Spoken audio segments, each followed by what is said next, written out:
Hello students, આમ વાસંતી ધોડી. આપણે 11th physics Gujarati મીડિયમમાં ચેપ્ટર વાઇઝ આપણે રિવિઝન કરીએ છીએ, બરાબર. જે તમારા અત્યારે જે એક્ઝામ ચાલે છે તો એમાં આપણું જે ફિઝિક્સનું પેપર છે એના માટે આપણે રિવિઝન કરીએ છીએ, બરાબર. તો યુનિટ 2નું આપણે અહીંયા રિવિઝન કરીએ છીએ અને યુનિટ 2 છે આપણું માપન અને એકમ પદ્ધતિ. હવે આપણે એ તો વિડીયોમાં શીખી જ ગયા છે, બરાબર, અને તમે રીડિંગ કર્યું જ હશે. તો શરૂઆતથી આપણે જોઈ લઈએ છીએ. તો એની પ્રસ્તાવના છે કે જેમાં એકમો કોને કહેવાય, મૂળભૂત એકમો કોને કહેવાય અને પાયાના એકમો કોને કહેવાય, બરાબર. તો એકમ પદ્ધતિ કોને કહેવાય, તો એ બધી વ્યાખ્યા આપણે લખાવેલી છે, તમારે રીડ કરવાનું રહેશે. ખ્યાલ આવ્યો? પછી છે કે એકમોની આંતરરાષ્ટ્રીય પદ્ધતિ. તો આપણે એમાં જોઈ ગયેલા છે કે કેટલી છે, તો FPS, CGS અને MKS એ 3 એકમ પદ્ધતિ છે આની, બરાબર. એમાં મેઇન જે છે એ આપણે SI એકમ પદ્ધતિ તરીકે લઈએ છીએ, SI એકમ પદ્ધતિ, બરાબર. હવે SI એકમ પદ્ધતિમાં શું, જો પાછી એની પૂરક એકમો જે છે SI એકમ પદ્ધતિમાં શું, તો પાછા એના પૂરક એકમો છે એ કયા કયા છે, તો સમતલ કોણ પહેલો છે, એમાં સમતલ કોણ અને બીજો છે ઘનકોણ, બરાબર. સમતલ કોણ અને ઘનકોણ વિશે આપણે વિડીયો મૂકેલા જ છે, એ તમારે નોટ જોઈ લેવાનું, બરાબર.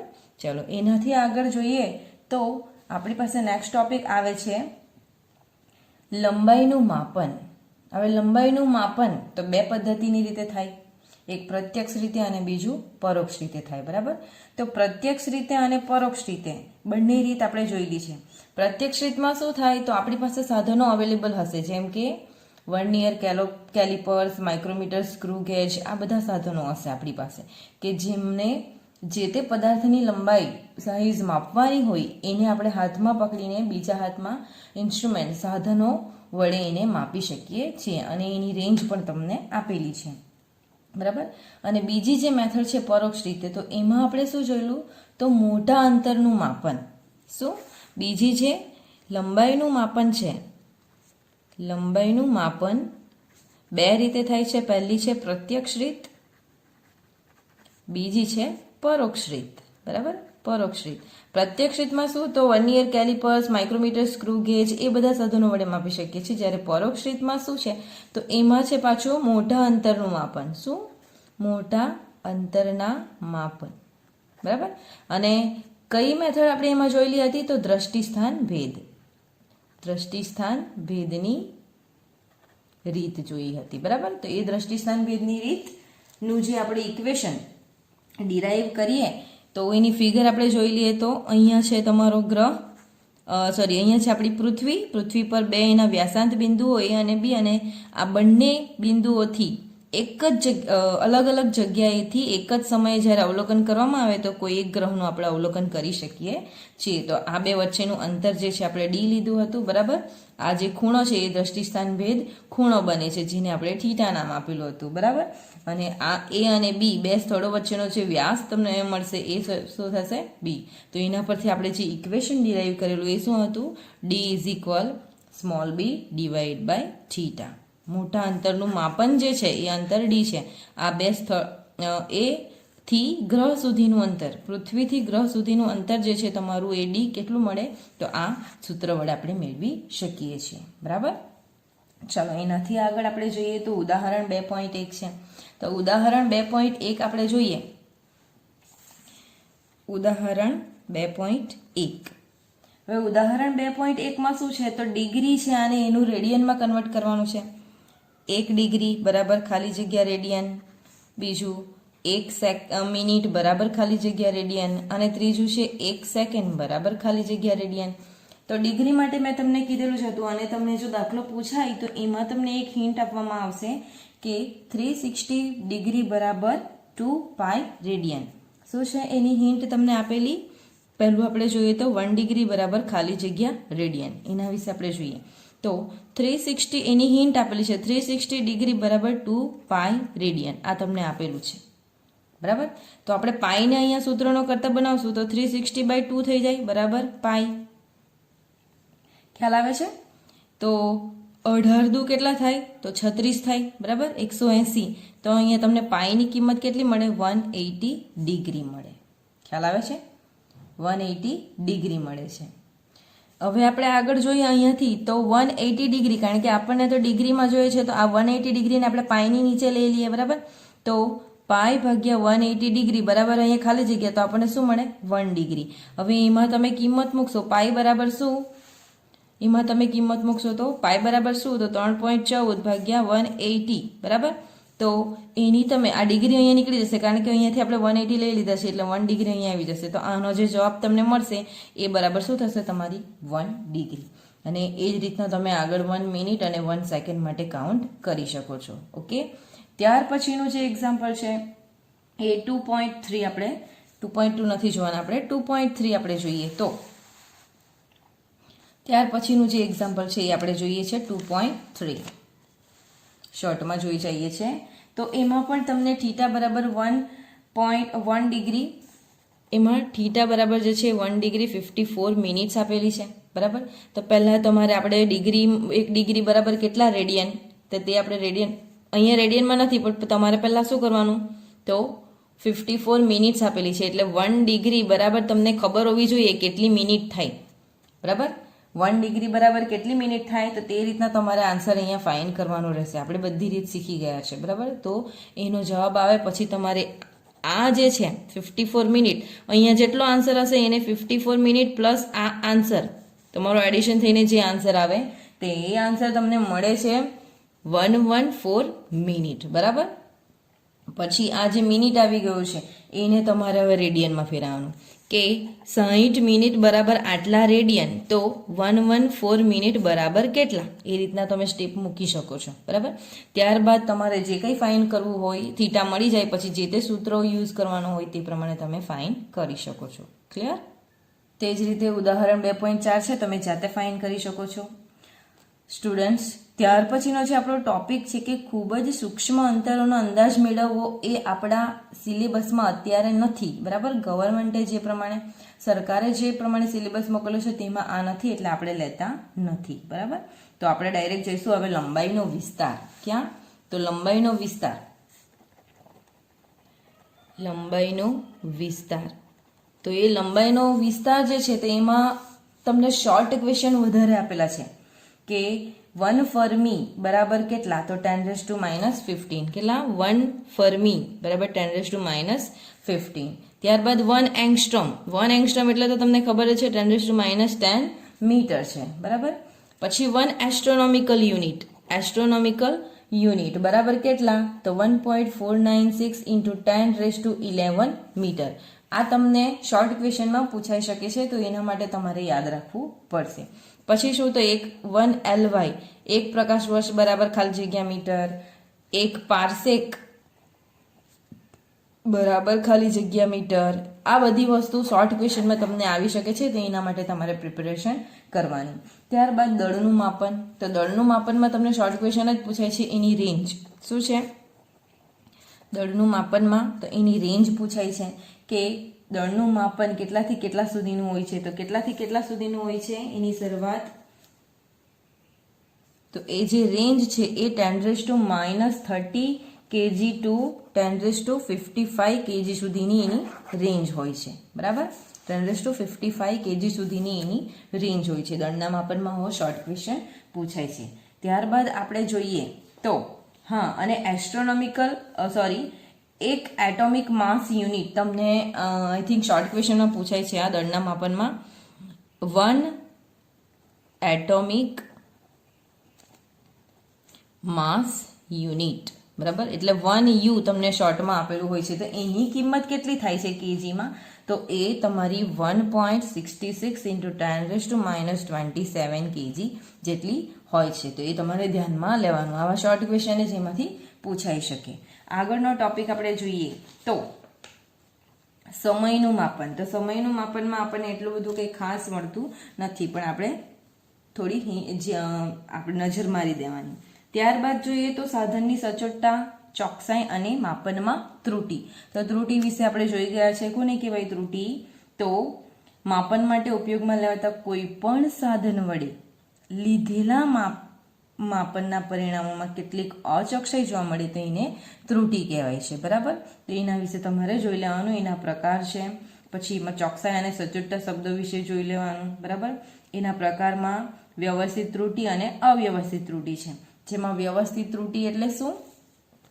ત્રુટિઓના પ્રકારમાં જે છે તો બે પ્રકાર છે એના, વ્યવસ્થિત અને અવ્યવસ્થિત. વ્યવસ્થિત ત્રુટિના પાછા 3 પ્રકાર છે: સાધનની ત્રુટિ, પ્રયોગની ટેકનિકલ પદ્ધતિમાં ત્રુટિ અને ત્રીજી છે વ્યક્તિગત ત્રુટિ. તેવી જ રીતે અવ્યવસ્થિત ત્રુટિ છે. તો અવ્યવસ્થિત ત્રુટિના પણ પાછા પેટા પ્રકાર છે, બરાબર. તો અવ્યવસ્થિત ત્રુટિ કોને કહેવાય તે પણ આપણે જોઈ લેવાનું, ખ્યાલ આવ્યો. ત્યારબાદ છે લઘુત્તમ માપ ત્રુટિ. એ તમને વ્યાખ્યામાં જ ફક્ત તમને પૂછાઈ શકે, બરાબર, પણ એની વ્યાખ્યા તમારે જોઈ લેવાની. તો હવે આપણે જોઈશું નિરપેક્ષ ત્રુટિ, સાપેક્ષ ત્રુટિ અને પ્રતિશત ત્રુટિ. શું છે? નિરપેક્ષ ત્રુટિ, સાપેક્ષ ત્રુટિ અને પ્રતિશત ત્રુટિ. પ્રતિશત ત્રુટિ, બરાબર. તો આ 3 ત્રુટિ 3 માર્ક્સમાં તમને પૂછાય છે. જેમાં ફર્સ્ટ તમારે શું છે તો નિરપેક્ષ ત્રુટિની વ્યાખ્યા તમારે લખવાની રહેશે. પછી એના જે અલગ અલગ અવલોકનો નિરપેક્ષ ત્રુટિ માટે, તો આપણે એક કરતાં વધારે અવલોકન લેવાના, A1, A2, A3 up to AN, બરાબર. હવે નિરપેક્ષ ત્રુટિમાં પાછા 2 શબ્દો આપણે યાદ રાખવાના હોય છે. એક તો સરેરાશ મૂલ્ય અને સાચું મૂલ્ય, મેઇન સાચું મૂલ્ય, બરાબર. તે રીતના યાદ રાખવાનું રહેશે તમારે, જે આપણે જોઈ ગયા છે. તો એનું ઇક્વેશન A મીન, સાચું મૂલ્ય શું મળે? A મીન આપણને શું મળે? તો જેટલા પણ આપણે અવલોકન લીધા છે, બરાબર, A1 plus A2 plus A3 up to AN by N તમને મળશે, બરાબર. તો આ જે તમારું શું થયું? તો સાચું મૂલ્ય, ખ્યાલ આવે.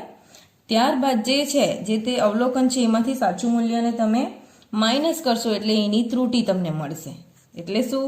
તો સાચું મૂલ્ય તમારું શું? તો ત્રુટિને આપણે હંમેશા ડેલ્ટા વડે દર્શાવીએ છીએ, યાદ છે તમને? ડેલ્ટા A1, આ જે છે પહેલું અવલોકન છે એની ત્રુટિ એટલે ડેલ્ટા A1 બરાબર શું થશે? તો અવલોકન માઇનસ સાચું મૂલ્ય એટલે A મીન. આ સૂત્રમાં તમારી વેલ્યુ મૂકી શકાય. ત્યારબાદ તમને ફાઇનલ આનું ઇક્વેશન મળશે એટલે કે ડેલ્ટા A મીન, બરાબર. ડેલ્ટા A મીન પહેલા સાચું મૂલ્ય મળ્યું અવલોકનનું, પછી તમને ત્રુટિનું સાચું મૂલ્ય મળી જાય છે, બરાબર, જેને નિરપેક્ષ ત્રુટિ કહે છે. તો એ તમારું ઇક્વેશન શું રહેશે? તો delta A1 plus delta A2 plus up to plus delta AN. અને એ માઇનસ પણ હોઈ શકે અથવા પ્લસ પણ હોઈ શકે. તો એને તમારે શેમાં બતાવવાનું હોય? માનાંકમાં બતાવવાનું હોય છે, બરાબર, ડિવાઈડ બાય N. તો આ તમારું ઇક્વેશન થયું. ત્યારબાદ સાપેક્ષ ત્રુટિ શું રહેશે? તો સાપેક્ષ ત્રુટિ. સાપેક્ષ ત્રુટિ કોને કહેવાય? તો સાપેક્ષ ત્રુટિ એટલે ભૌતિક રાશિના માપનની સરેરાશ નિરપેક્ષ ત્રુટિ. એટલે શું? સરેરાશ નિરપેક્ષ ત્રુટિ, ત્રુટિ આવી છે જુઓ, સરેરાશ નિરપેક્ષ મૂલ્ય નથી, બરાબર. ત્રુટિ ડેલ્ટા A મીન, બરાબર, ડેલ્ટા A મીન અને સરેરાશ સાચા મૂલ્યો એટલે સાચું મૂલ્ય એટલે A મીન, બરાબર, ના ગુણોત્તરને A મીન ને શું કહેવાય? તો સાપેક્ષ ત્રુટિ કહેવાશે, બરાબર. ચાલો ત્યારબાદ જોઈએ તો પ્રતિશત ત્રુટિ. એકદમ ઇઝી છે. પ્રતિશત ત્રુટિને શું કહેવાય? તો આ જે તમારી સાપેક્ષ ત્રુટિ મળે છે એને શું કરવાનું છે? A મીન ગુણ્યા 100% વડે ગુણાકાર કરી દેવાનો છે. એટલે તમારું આ જે ઇક્વેશન મળી એ તમારી પ્રતિશત ત્રુટિ માટે મળી જાય છે. ખ્યાલ આવ્યો? ચલો ત્યારબાદ એના પરથી તમને એક્ઝામ્પલ આપેલું છે એટલે તમે એ ઇઝીલી કાઉન્ટ કરી શકો છો, બરાબર. ઉદાહરણ 2.7. ચલો ત્યારબાદ આગળ જોઈએ તો ત્રુટિઓનું સંયોજન. ત્રુટિઓનું સંયોજન. ચલો ત્રુટિઓનું સંયોજન કોને કહેવાય? તો ઘણી બધી રાશિઓ ભેગી થાય, એ રાશિઓની જે ત્રુટિ હોય તે એ પણ ભેગી જ રહેવાની, તે બધું એને ત્રુટિઓનું સંયોજન કહેવાશે, બરાબર. એક કરતાં વધારે ત્રુટિ જ્યારે રાશિઓ જ્યારે ભેગી મળે ત્યારે એને અને તેની ત્રુટિ મળે ત્યારે એને ત્રુટિઓનું સંયોજન કહેવાય. જેમ કે આપણો જે એમાં જે ટોપિક આપેલા છે ત્રુટિઓના સંયોજન જે પ્રકાર છે, એક તો સરવાળા અને બાદ બાકીની ત્રુટિ, બરાબર. બાદ બાકીને તમારી તફાવતની ત્રુટિ શબ્દો પણ લઈ શકો છો. બીજું ગુણાકાર અને ભાગાકારની ત્રુટિ. અને ત્રીજો જે છે આપણો એક ઘાતાંક ધરાવતી ભૌતિક રાશિના માપનમાં ત્રુટિ. બરાબર? તો એ 3 એના પ્રકાર છે ત્રુટિઓનું સંયોજન. એટલે સ્ટુડન્ટ્સ, ત્રુટિના પ્રકાર અને ત્રુટિઓના સંયોજનમાં એના જે પ્રકાર છે એમાં તમારે કન્ફ્યુઝ થવાની જરૂર નથી. ત્રુટિઓનું સંયોજન એટલે સરવાળા અને બાદબાકી, ગુણાકાર અને ભાગાકારની ત્રુટિ અને ઘાતાંક ધરાવતી ભૌતિક રાશિના માપનમાં ત્રુટિ. બરાબર? તો એ વિશે આપણે વિડીયો મૂકેલા જ છે, એમાં તમારે જોઈ લેવાનું કે કેવી રીતે એક્સપ્લેન કરેલું છે. બરાબર? આપણે આગળ જોઈએ છીએ એમાં. એના પછી તમને એક્ઝામ્પલ આવે છે. જુઓ, એક્ઝામ્પલ વિશે આપણે જોઈએ તો ઉદાહરણ 2.9. બરાબર? જે 2 માર્ક્સમાં આઈએમપી છે, તમને કરાવેલું છે, જોઈ લેવાનું. જેમાંથી આપણે આઈએમપી એક્ઝામ્પલ જોઈ લેશું 2.10. બરાબર? 2.10 પણ આઈએમપી છે અને 2.12 પણ આઈએમપી છે. તો એ તમારે વ્યવસ્થિત ગણતરી કરીને પ્રેક્ટિસ કરવી. ક્લિયર? ચાલો, ત્યારબાદ સાર્થક અંકો. તો સાર્થક અંકો વિશે શોર્ટ ઇક્વેશન પૂછાય છે, તમને યાદ છે. બરાબર? ચાલો, તો એક આપણે ઉદાહરણ જોઈ લઈએ અહીંયા સાર્થક અંકો માટે. તો સાર્થક અંકો કોને કહેવાય? બરાબર? સાર્થક અંકો કોને કહેવાય? તો વિશ્વસનીય અંકો અને પ્રથમ અચોક્કસ અંકને. કોઈ પણ સંખ્યા આપેલી હોય એમાં વિશ્વસનીય અંક અને પ્રથમ અચોક્કસ અંકને સંખ્યાના સાર્થક અંકો કહે છે. તો ફોર એક્ઝામ્પલ આપણી પાસે 2.56 એક સંખ્યા છે. બરાબર? તો એમાં વિશ્વસનીય અંકો કયો છે? વિશ્વસનીય અંક અને પ્રથમ અચોક્કસ અંક, આ બંને અંક મળીને આપણને શું મળે છે? તો સાર્થક અંક મળે છે. બરાબર? તો 2.56 એક સંખ્યા આપેલી છે તમને. બરાબર? કે જેમાં પહેલી જે સંખ્યા છે પોઈન્ટ પહેલાની અને પોઈન્ટ પછીની, આ બે જે સંખ્યા છે એ શું છે? તમારા વિશ્વસનીય અંક છે.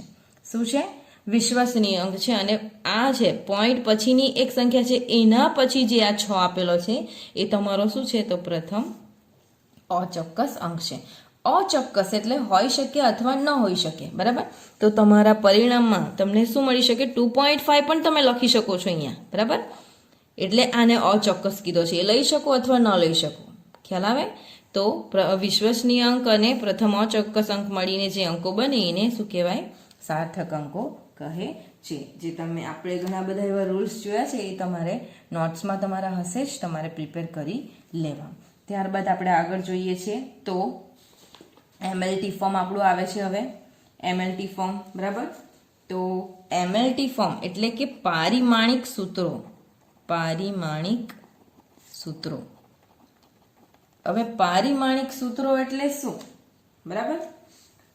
તો એના વિશે આપણે પારિમાણિક સૂત્રો જો આપણે જોવાના હોય તો એના માટે રાશિ જોઈએ આપણને. બરાબર? આપણે ઘણી બધી રાશિ જોઈ ગયા છે. ધારો કે બળ છે આપણી પાસે પહેલું. ચાલો, તમને એવો ક્વેશ્ચન પૂછાય કે બળનું પારિમાણિક સૂત્ર શું છે? તો બળ બરાબર ઇક્વેશન શું થાય? તો F ઇઝ ઇક્વલ શું થાય? ma. આપણે જોઈ ગયા છે F ઇઝ ઇક્વલ ma. એટલે બળ બરાબર શું થશે? તમારું દળ ગુણ્યા પ્રવેગ. બરાબર? ચાલો, તો આનું આપણે એમએલટી ફોર્મ શોધવાનું છે. આ તમને એક હિન્ટ આપું છે કે જેની મદદથી તમે એમએલટી ફોર્મ ફાઇન્ડ કરી શકો છો. બરાબર? પણ એના માટે તમે જે તે રાશિનું સૂત્ર તમને ખબર હોવું જોઈએ. તો જુઓ, F ઇઝ ઇક્વલ ma. બરાબર? ચાલો, અહીંયા m શું છે? તો દળ છે. એ શું છે? તો પ્રવેગ છે. તો પહેલા આપણને પ્રવેગનું સૂત્ર ખબર હોવું જોઈએ. તો પ્રવેગ બરાબર શું થાય? વેગ ભાગ્યા સમય. અને વેગ બરાબર શું થાય? તો અંતર ભાગ્યા સમય. અંતર ભાગ્યા સમય એટલે તો ફક્ત વેગ થયો. તો અહીંયા ટાઈમ પણ છે ને, t. તો અહીંયા ફાઇનલ શું? અંતર એટલે આપણે d બતાવીએ અને સમય એટલે t નો સ્ક્વેર થઈ ગયો. બરાબર? ચાલો, તો આપણે આ ઇક્વેશન મૂકી દઈશું અહીંયા. તો m એટલે તો દળ છે જ. એ એટલે શું થયું? d/t² into d/t². ચાલો, તો હવે એનું આપણે એમએલટી ફોર્મ બનાવીએ તો શું થશે? m એટલે દળ છે, તો m, l અને t. બરાબર? m એટલે દળ છે તો m એટલે એનો 1 આવવાનો. દળમાં લંબાઈ આવે તો નહીં આવે, સમય આવે તો નહીં આવે. ચાલો એટલે ફક્ત દળ રહેશે, માસ રહેશે, બરાબર. માસ એટલે દળ થયું. તો કેટલું છે? તો 1 જ છે, બરાબર. ગુણ્યા ડી એટલે શું? તો અંતર, બરાબર. તો અંતરનું શું આવશે? L1, બરાબર. ચાલો એમ અંતરમાં દળ આવે તો નહીં આવે એટલે આપણે એમ નહીં લઈશું. અંતરમાં સમય આવે તો નહીં આવે, બરાબર. ચલો ભાગ્યા ટી સ્ક્વેર. ફક્ત ટી એટલે ટાઈમ છે તો આપણે ટાઈમનું ઇઝીલી લઈ શકીએ, ટી સ્ક્વેર. ચલો હવે એ સ્ક્વેરને આપણે ઉપર લઈ જાય તો શું થશે? Is equal m1 L1 T નીચેથી ઉપર જાય એટલે શું થઈ જાય? -2. તો આ તમને કોનું એમએલટી ફોર્મ મળી ગયું? પારિમાણિક સૂત્ર બળનું, બરાબર. તો એવી રીતના તમે દરેક રાશિનું શોધી શકો, એકદમ ઇઝી છે, બરાબર. હવે આપણે એના પછીનું એક ઉદાહરણ તમને આપેલું છે, ઉદાહરણ 2.15. તે આપણે જોઈ લઈએ.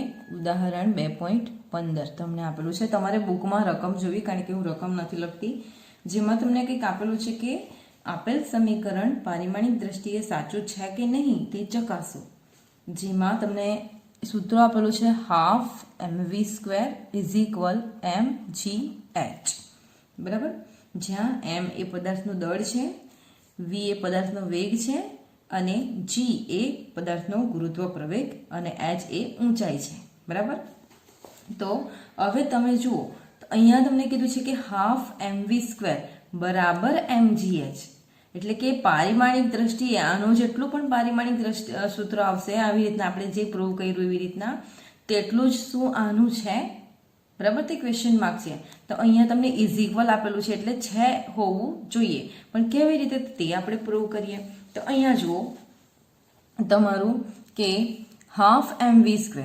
હવે જ્યારે પારિમાણિક સૂત્ર કોનું મળે? તો હંમેશા રાશિઓનું મળે, બરાબર. કોઈ સંખ્યાનું મળતું નથી, તો આપણે સંખ્યા એમાં લેશું નહીં. તો mv² આપણી પાસે છે. તો પહેલા આપણે ડાબા કરી દઈએ, અહીંયા ડાબી બાજુ ફક્ત, બરાબર. તો ½ mv², બરાબર. ½ mv², જેમાં હાફ આપણે લઈશું નહીં. શા માટે? તો એ શું છે? સંખ્યા છે, એટલે સંખ્યાનું કોઈ પારિમાણિક સૂત્ર મળતું નથી. તો m બરાબર શું? દળ છે, તો m1 મળશે. તેમાં L0 અને T0 મળી જાય દળ માટે. પછી શું છે? તો v². તો વેગનું પારિમાણિક સૂત્ર શું? તો આગળ આપણે જોઈ ગયા છે, વેગ બરાબર શું? તો અંતર ભાગ્યા સમય થાય, બરાબર. તો અંતર ભાગ્યા સમય. તો અંતરમાં m0, L1 અને T0. પણ આનો શું છે પાછો? તો સ્ક્વેર છે. જુઓ અહીંયા શું છે? સ્ક્વેર છે, બરાબર. એટલે અહીંયા શું મળશે? તમને 2 મળી જશે. તો આપણે હવે લખીએ તો m1 L0 T0 ગુણ્યા m તો 0 જ રહેવાનો, L2 T0 રહેશે, બરાબર. તો ફાઇનલ શું મળશે? તો આ m અને અહીંયા 0 છે, તો આપણને m1 મળશે, L શું છે? 2 છે અને T0 મળશે, બરાબર. ખ્યાલ આવે છે? એક મિનિટ, આપણી કશે ભૂલ થઈ છે, આપણે જોઈ લઈએ. તો સોરી સ્ટુડન્ટ્સ, વેગનું સમીકરણ આપણે લીધું તેમ અંતર ભાગ્યા સમય આવશે, બરાબર. અંતર ભાગ્યા સમય એટલે ટી શું રહેશે? 1 રહેશે, એનો સ્ક્વેર રહેશે, બરાબર. સોરી, અહીંયા મારી મિસ્ટેક થઈ છે. અંતર ભાગ્યા સમય વેગનું સમીકરણ રહેશે એટલે m1 t -2 રહેશે, -1 અહીંયા આવશે. કેમ? કારણ કે અંતર ભાગ્યા સમય છે આનો, બરાબર. તો અંતર ભાગ્યા સમય હોવાથી એ t -1 રહેશે, કારણ કે ઉપર જશે આ. હવે એનો સ્ક્વેર એટલે આપણને શું મળે? t -2 મળે. તો આપણને ફાઇનલ શું મળશે? m1 L2 t -2 મળશે, બરાબર. ચાલો, આ તો કોનું થયું? આપણને ½ mv² નું મળ્યું. કોનું? ½ mv². તો હવે આપણે જબા કરીને લઈએ, એટલે કે જમણી બાજુ જોઈએ તો શું થશે? જમણી બાજુ શું છે? તો mgh છે, mgh, બરાબર. તો mgh માં m એટલે દળ એટલે m1 મળવાનું તમને. હવે g એટલે શું? તો પ્રવેગ, ગુરુત્વ પ્રવેગ. તો પ્રવેગનું તો એઝ ઇટ ઇઝ આપણે આગળ ફાઇન્ડ કર્યું છે. પ્રવેગનું શું મળશે તમને? ઇક્વેશન શું મળશે? d/t². તો એનું આપણે એમએલટી ફોર્મ શું લીધું? L1/t². તો એ એક્ઝેક્ટલી મળી જ જશે. તો આપણે તે રીતના મૂકી જ દઈએ અહીંયા, બરાબર. તે તમને ખ્યાલ આવી જ જશે. એ બરાબર શું થશે? તો d/t². d એટલે L1/t², બરાબર. અને h એટલે ઊંચાઈ. ઊંચાઈ એટલે એક પ્રકારની લંબાઈ આપણે લેવાનું, તો તે પાછી L1. તો ફાઇનલ આપણને શું મળશે?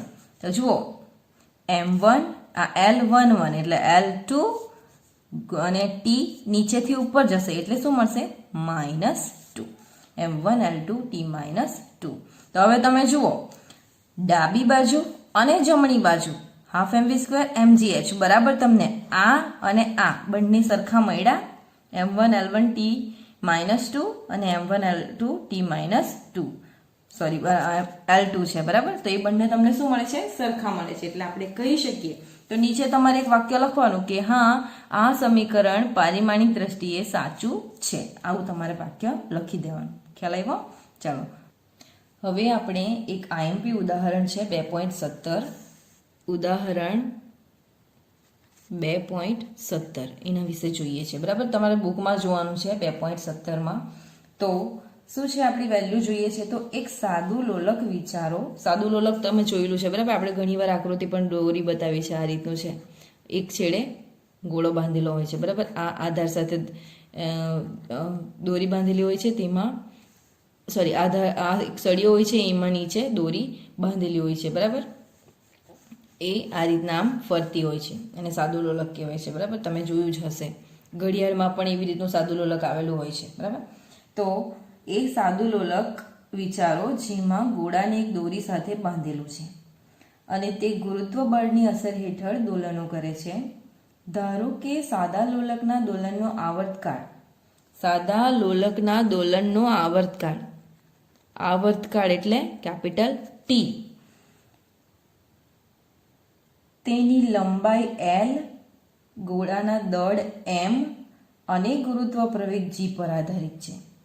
એટલે શું કે આવર્તકાળ એ લંબાઈ L, ગોળા એટલે ગોળાની જે છે તેની લંબાઈ L, ગોળાનું દળ m, લંબાઈ એટલે દોરીની લંબાઈ આવશે બરાબર, દળ એટલે ગોળાનું દળ આવશે અને ગુરુત્વ પ્રવેગ g પર આધારિત છે. એનો મતલબ શું? તો જેટલી આ વસ્તુ હશે તેટલો જ તમને આવર્તકાળ મળશે. એટલે શું? તો આવર્તકાળ એ આ ત્રણેય રાશિના સમપ્રમાણમાં રહેશે બરાબર. ચલો ત્યારબાદ શું છે તો પરિમાણની રીતનો ઉપયોગ કરીને આવર્તકાળનું સૂત્ર મેળવો. પરિમાણની રીત એટલે MLT ફોર્મમાં આપણે આ દાખલો ગણવાનો છે. તો અહીંયા જુઓ તો તમને ડાયરેક્ટ એ સૂત્ર મળી જાય છે બરાબર. સવાલમાંથી તમને આ સૂત્ર મળી જાય છે કે ટી ચલે છે L, M અને G. ખ્યાલ આવે? ચાલો હવે આ જે છે ઇક્વેશન નંબર આપણે એને 1 આપી દઈએ. હવે ચલે છે તો એને આપણે દૂર કરવા માટે એક અચળાંક આપણે લઈ લઈએ. તો માની લો એ અચળાંક k છે બરાબર, k L G × M. ચાલો થઈ ગયું. ઇક્વેશન નંબર 2 આપી દો. ઓકે, IMP છે એક્ઝામ્પલ, સો ધ્યાન આપજો અહીંયા. ચલો હવે આપણે શું કરીશું તો L, G અને M એના આપણે કોઈક ઘાતાંક ધારી લઈએ બરાબર. તો ધારો કે x, y અને z, x, y અને z એ અનુક્રમે L, G અને M ના ઘાતાંકો છે. ક્લિયર? ચાલો આટલું થઈ ગયા બાદ હવે શું કરશું તો આપણે એને ઘાતાંકમાં મૂકી દઈએ. તો t ઇઝ ઇક્વલ શું થશે k, L નો ઘાતાંક કયો થયો તો x થયો, L⁻x, G નો કયો થયો તો y થયો બરાબર, G⁻y અને M નો કયો થયો તો M⁻z.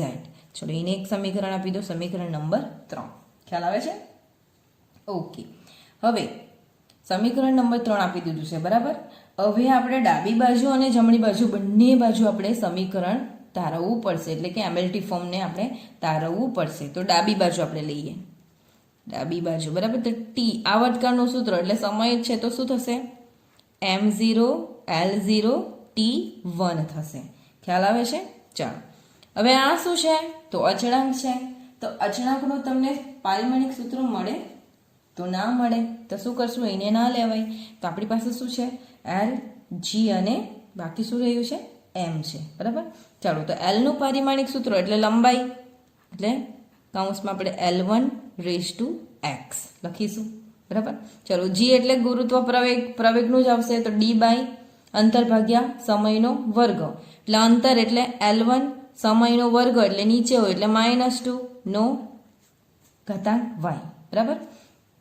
અને m જે છે એટલે mનો જ 1/z, બરાબર.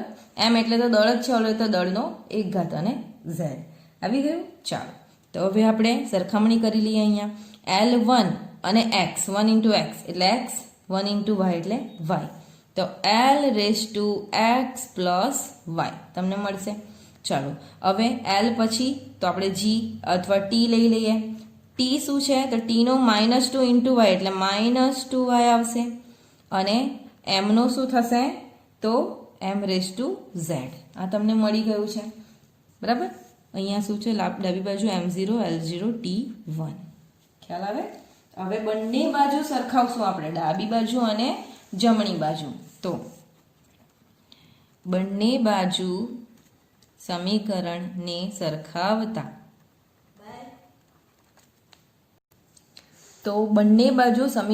સરખાવતા પણ આ સમીકરણમાં શું સરખાવવાનું છે તો શું છે એના ઘાતાંકને, બરાબર. ઘાતાંકને સરખાવતા, બરાબર. તો આપણે જોઈશું. તો પહેલા છે તમારું x + y, પણ કોના છે L નો ઘાતાંક છે x + y. તો x + y બરાબર શું છે, આ જમણી બાજુ L નો ઘાત x + y છે, તો ડાબી બાજુ L નો ઘાત કેટલો છે તો 0. તો x + y બરાબર શું થાય 0. તેવી જ રીતે t એટલે -2y, t છે જો આવતકાળનો t નો ઘાત જે છે -2y છે, તો t નો ઘાત અહીંયા કેટલા છે તો 1 છે, તો = 1. અને z તો જુઓ z બરાબર m નો ઘાત કેટલો છે અહીંયા તો 0, તો 0. ખ્યાલ આવે. ચાલો તો હવે પહેલાં આપણે અહીંયા શું તો y ની કિંમત મળશે, કારણ કે આમાં તો કોઈકની વેલ્યુ મૂકવી પડે આપણે.